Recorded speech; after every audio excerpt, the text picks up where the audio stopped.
Donald Trump. I love this. Yeah, I know if you've listened to this show for any amount of time, you know that I've been a big advocate of trade schools. As a man with a 10th grade education and a GED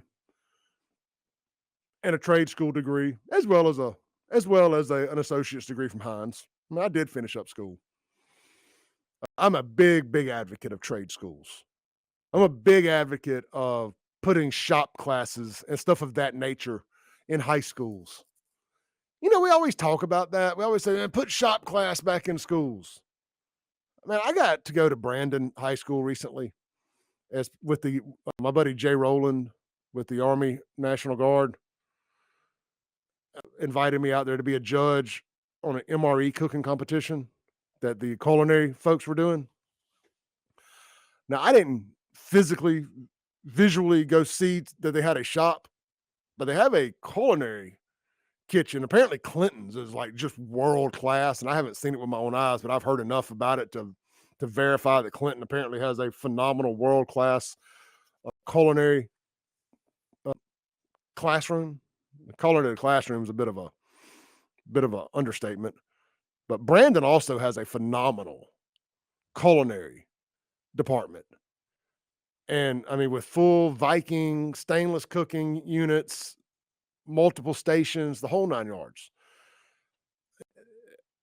I'm very impressed with what's going on in some of these high schools around here. I truly am. Kudos to them for teaching more than just math and science. But and, you know, and just understanding that every kid ain't destined to be quote unquote book smart. You know, I think there should be multiple paths to a high school diploma. I just I don't think everybody is destined to be smart enough book wise to get there. But it's not because of a lack of work ethic.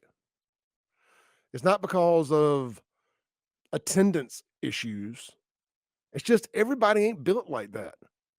But on the flip side of that, a lot of those people who are book smart could never change their own oil, could never plug in a battery to a cordless drill and make it go rent, rent. You know, nobody expects them to do that, but everybody expects the people who can build this country, who can build your house, who could tear your motor down in your car and put it back together, who could build a computer from scratch with parts they made with a 3D printer. Somehow we all expect them to understand biology, world history, and algebra. Anyway, another segment for another day. No, not really. It's actually dead on this topic. You know, so we're giving $3 billion annually to Harvard in grant money, a school that has a $53 billion endowment. All those overly educated, woke idiots can't fund their own operation. How many patents does Harvard own? I bet you Harvard has a ton of patents that they make billions of dollars on, that those students don't get a nickel on. Harvard should absolutely be self-funded. We should absolutely be funding trade schools just about as well as we fund anything. If we're going to make America great again and we're going to use manufacturing to get there, it's going to take training from trade schools to get there. We got to teach America how to work again. I'm a lot of things. A racist ain't one. A realist is. Welcome back in to the Clay Edwards Show, where we break rules when necessary, regularly and often. Regularly and often. You know, and I think the best way to describe what that means is we have the tough conversations. There's so many others. Not everybody. People are waking up. And there's been others that have been doing it since before me. But we have what we call tough conversations. They're uncomfortable sometimes. But we have those conversations that others are scared to have because they don't want to get pegged, you know, as some type of ist or ism or anything else. They don't want to be outcast. They don't want to be hard to get along with. You know, they don't want to be uninvited to the barbecue, you know, stuff like that. I can cook. I don't need to go to your damn barbecue. I've said it before. I'll say it again. I am the barbecue. I made myself the barbecue. When it's all said and done, in the wash, I will be right. I want to give a shout out. I want to give a shout out. I meet so many cool based black people. And you guys out there are the untold heroes. You guys are the ones that help keep me centered, help keep me in line, help me understand that I am doing this for a reason. You are the ones that stand up and are fighting back against the crap in your communities. You guys know I'm right, and I appreciate you all reaching out and telling me as much. And I want to see if I can word this right. There's really no way to do it. So why walk on eggshells now? Why don't I just say it right? Some of y'all look like, the folks I talk about. Some of you got your flat bill hats, your pants are sagging. I mean, if I had to stereotype, I'd say you probably didn't like me. And then boom, to my surprise, some of y'all end up being the coolest people. It's like, hey, Clay, you keep it up, bro. You're right. You're right, man. Keep calling them folks out. I appreciate that. I appreciate that. I need to hear that every now and then, because I do have a bit of a bad habit of throwing the baby out with the bathwater sometimes. So it's good to hear that from folks. It really is. I mean that. So thank y'all.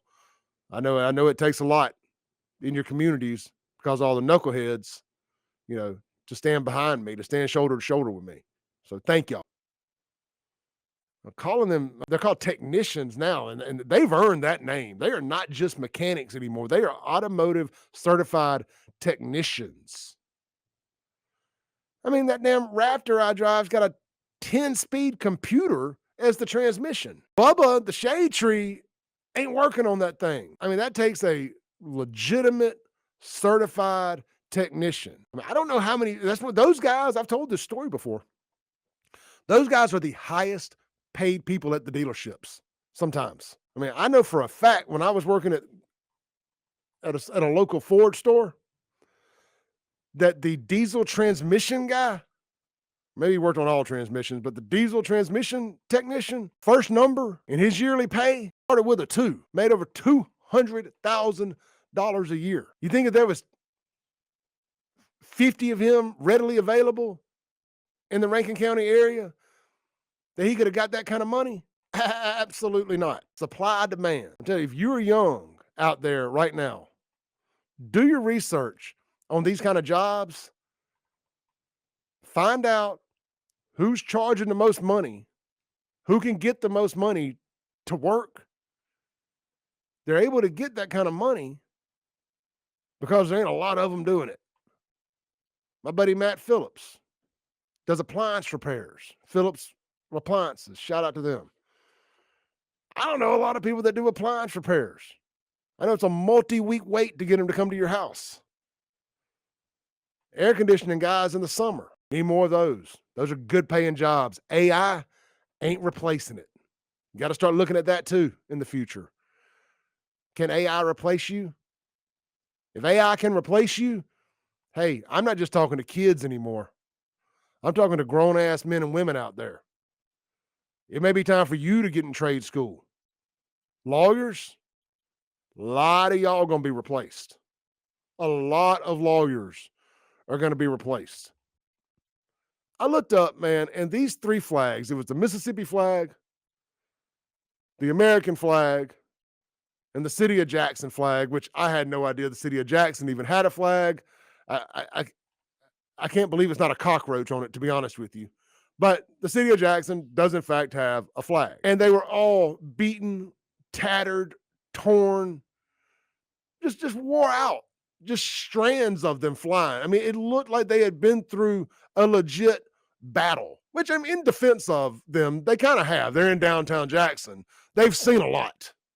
They've probably been shot, all sorts of stuff. I mean, those things have seen more violence than battle flags in the Civil War when Jackson got left to Chimneyville. So in defense of the flags, they have seen a lot. But point being, they should have been replaced.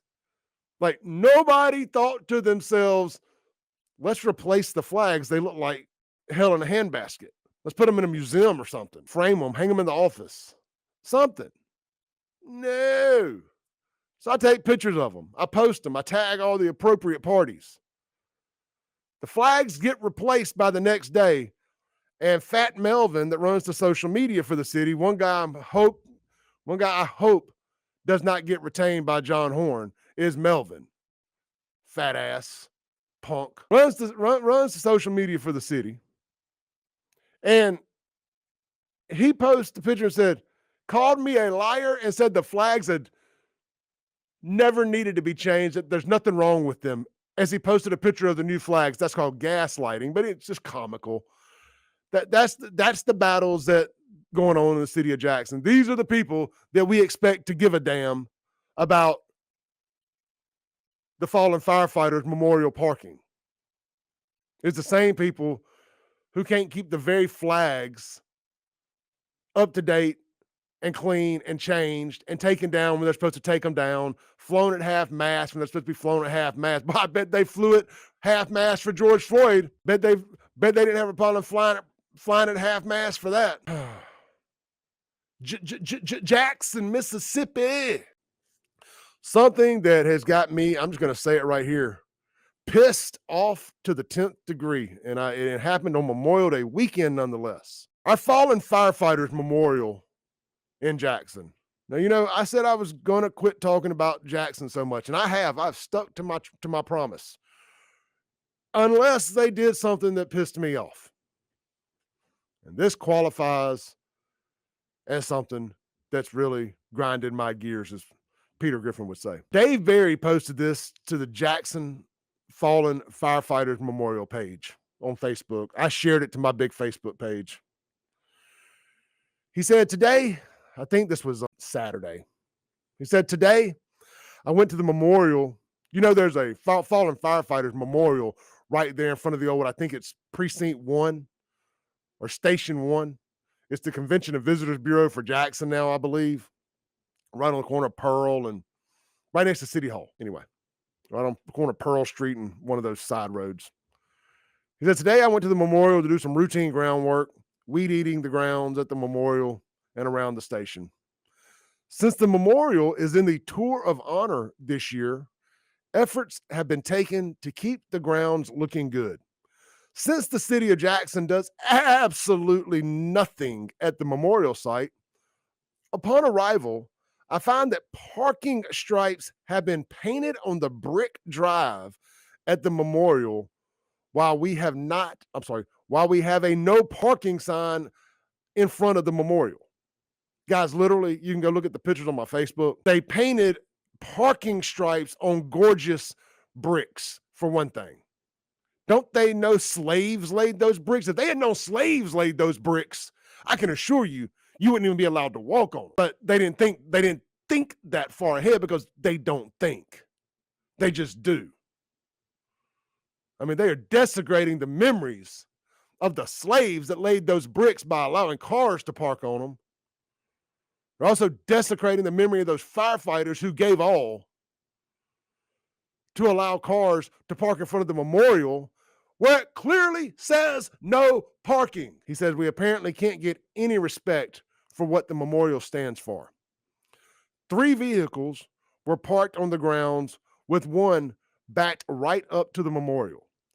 We have already had to pay for damages caused by somebody a few years ago, thus the reason for a no parking sign. But ignorance prevails. That cost us $5,600 to fix. The future doesn't look bright when city leaders don't care. To say I'm angry is a mild understatement. There's 3 cars parked there. To the best of my knowledge, they all 3 appear to be City of Jackson cars. What did I say? I want to make sure I respond. I read my response here because I felt like it was pretty much on point. I'm calling out the chief of police. That loudmouth, do nothing, chief of police. I'm calling him out first. Do something. Do something. Not Capitol Police's job to write parking tickets. They don't do that. They fight crime. It's your job. It's JPD's job to write parking tickets. Y'all got the ticket witches down there running around giving everybody parking tickets that are 2 seconds over their parking meter time. Go write whoever is assigned these vehicles a ticket for this is the equivalent of parking in a handicap, but even more disrespectful in my opinion. We already know that y'all don't care about parking in handicaps. We have plenty of video to back up that statement. See Mother's Day video, Walmart, North Mississippi, for example, A. But I wrote here, I said, when are y'all going to learn that it's not just this administration, it's the entire city that elected them 2 times. They don't care for or respect anyone, anything, not a single tradition that came before them. I want to talk about this again real quick. It wasn't on my note. It wasn't in my notes, but let's talk about this hate crime up in Holly Springs, Mississippi. The man that allegedly walks into the bar and starts calling all the black guys the N-word. Now, just for the sake of arguing, let's just say that is in fact what happened. I mean, I have no reason to believe otherwise. I have no reason to believe otherwise. But we've reached a point. I knew we were going to get here. I didn't quite realize that Mississippi was going to be ground zero for this.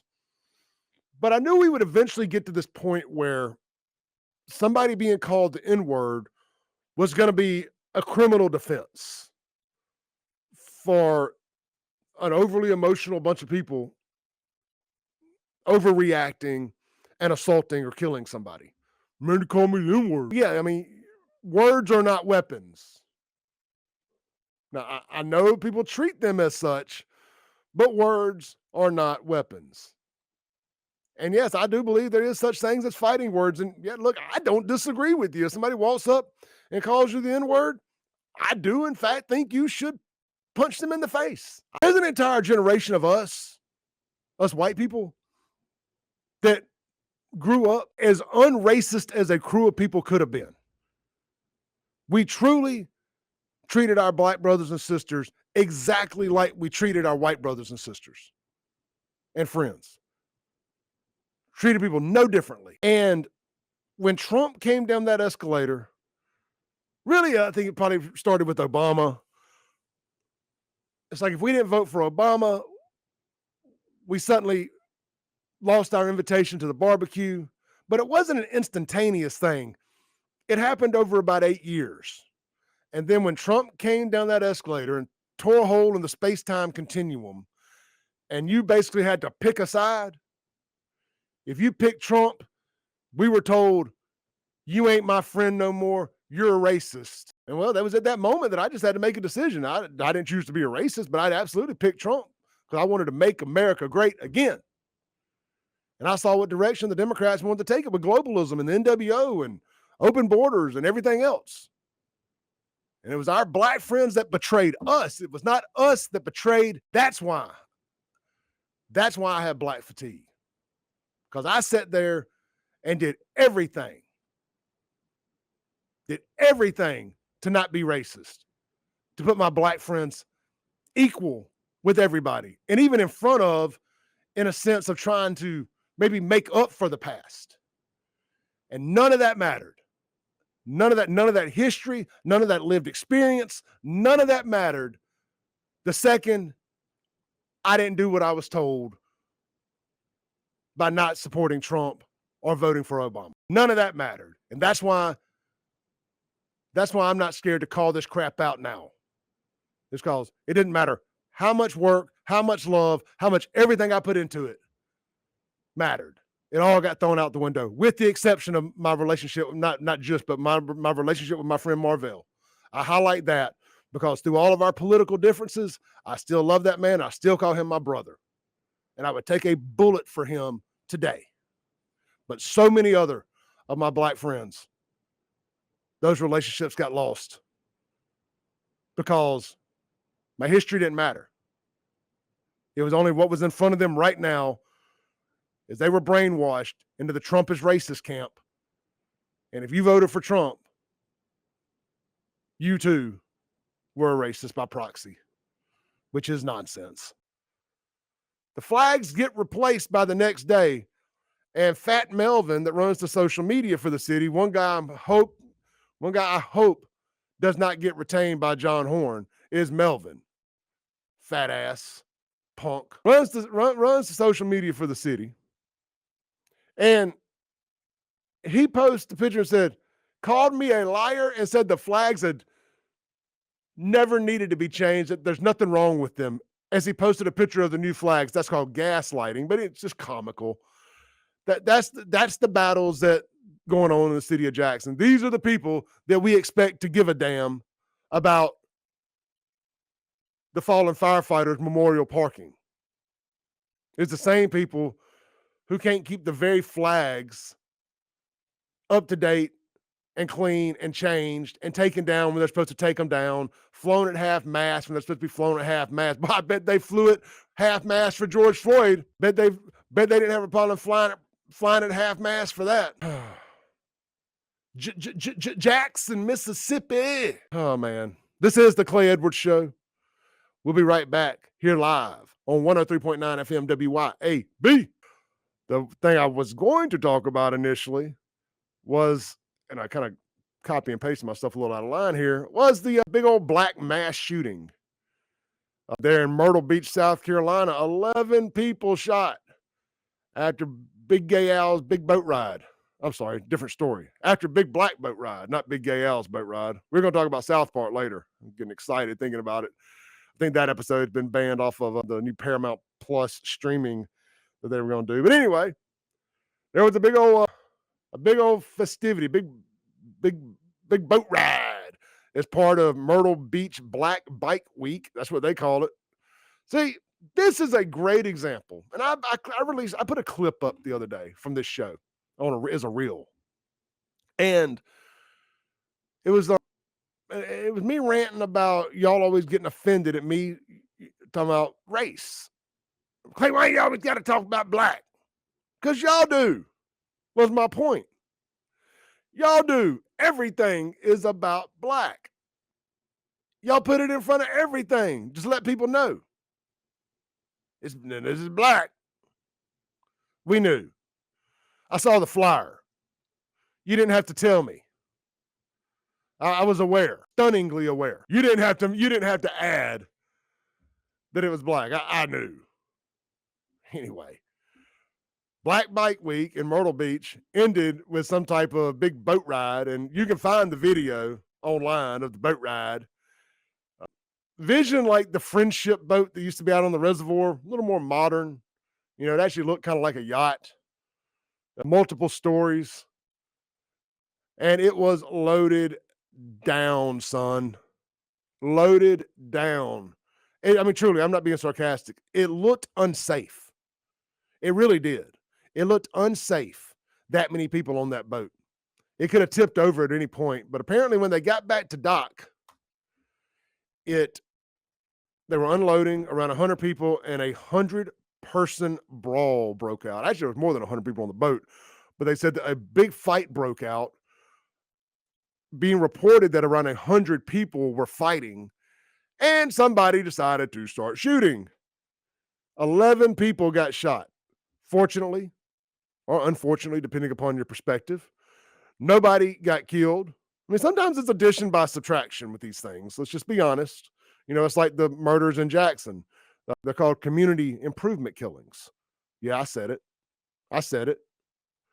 You know, you get one thug goes to hell and one goes to jail.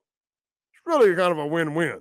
It really is. But here I am fighting for y'all to stop doing this because I don't want to see you die.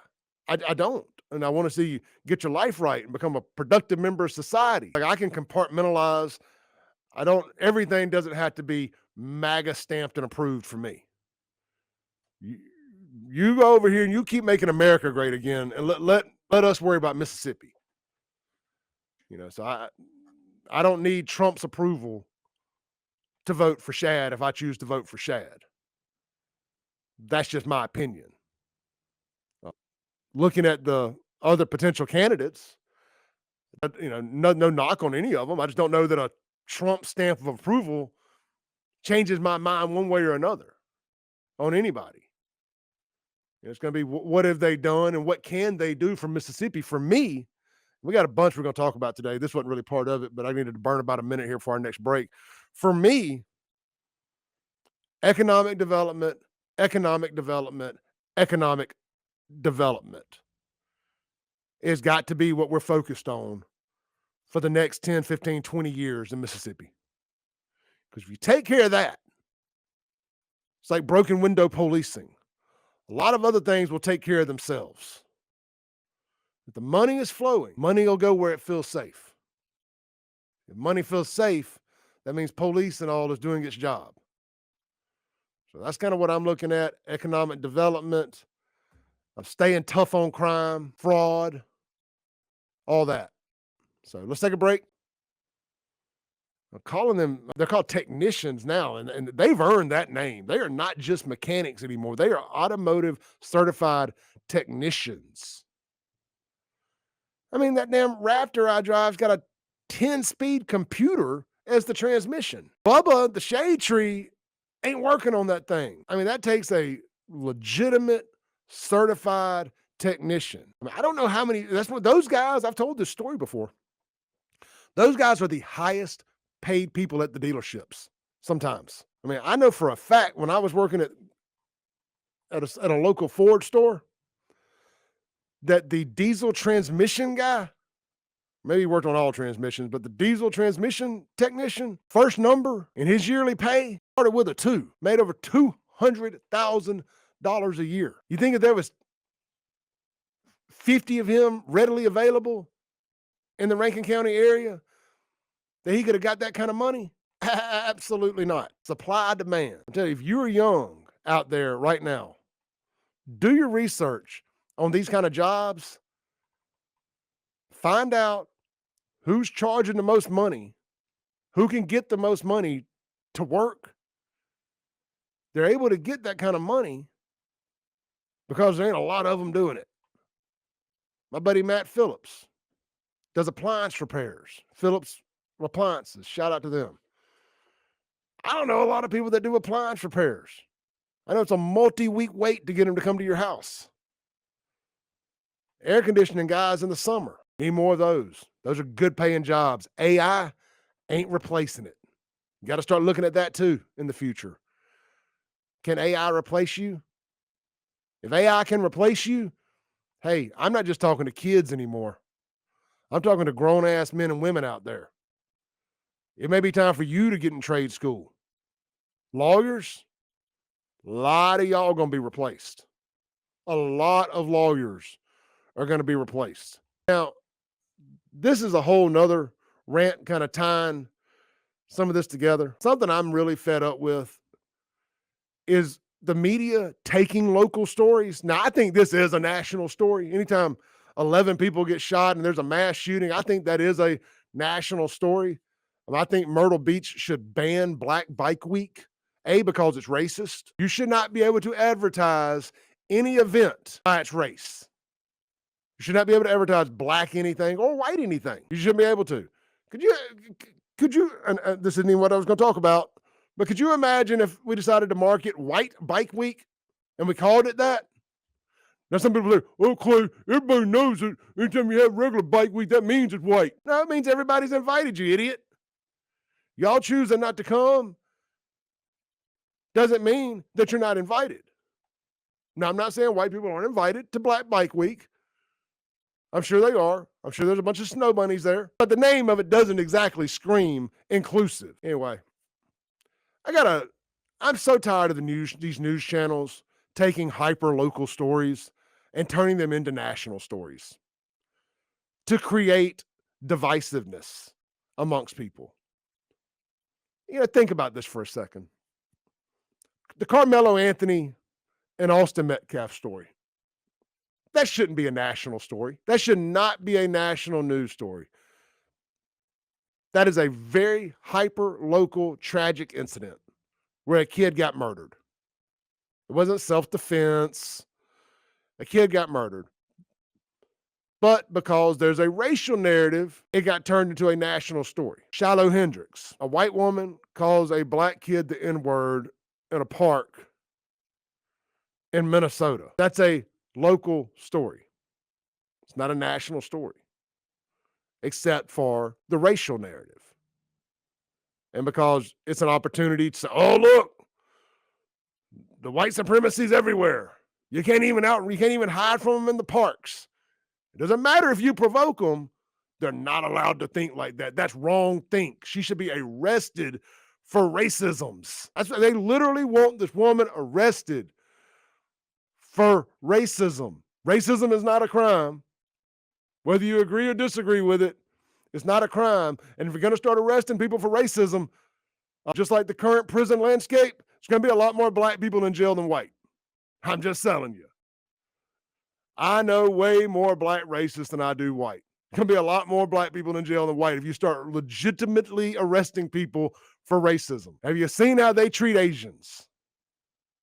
Have you seen how they treat anybody from Indian countries, Pakistan, India, any of those places?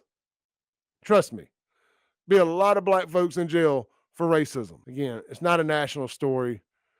It's a narrative to create divisiveness. And y'all will say, well, Clay, you create divisiveness every day. I just talk about the true stories. I just talk about the news.